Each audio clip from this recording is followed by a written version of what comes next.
தென் சென்னை மக்களவை தொகுதிக்கான தேர்தல் வாக்குறுதியை அத்தொகுதி பாஜக வேட்பாளர் தமிழிசை சவுந்தரராஜன் வெளியிட்டார். தமிழிசை சவுந்தரராஜனின் தென் சென்னை உத்தரவாதம் எனும் தலைப்பில் தொகுதி மக்கள் வாயிலாக இந்த வாக்குறுதியை அவர் வெளியிட்டார். அதனைத் தொடர்ந்து செய்தியாளர்களை சந்தித்த பாஜக வேட்பாளர் தமிழிசை சவுந்தரராஜன் தென் சென்னை குப்பை நிறைந்து வெள்ளத்தால் பாதிக்கப்படும் பகுதியாக உள்ளதாக தெரிவித்தார்.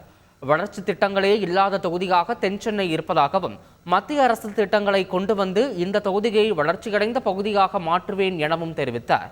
மத்திய அரசின் திட்டங்களையே மாநில அரசு செயல்படுத்தி வருவதாகவும் தெரிவித்தார்.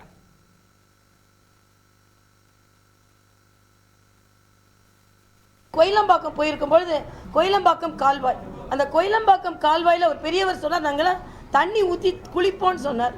ஆனால் இந்த கால்வாய் இன்று சாக்கடை போல காட்சி அளிக்கிறது.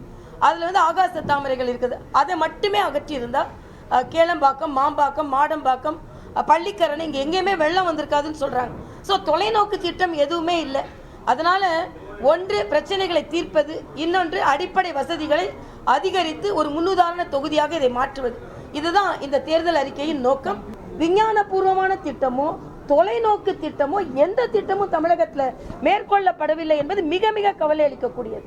நேஷனல் ஹெல்த் மிஷன் தான் வீடுதோறும் மருத்துவ திட்டம்.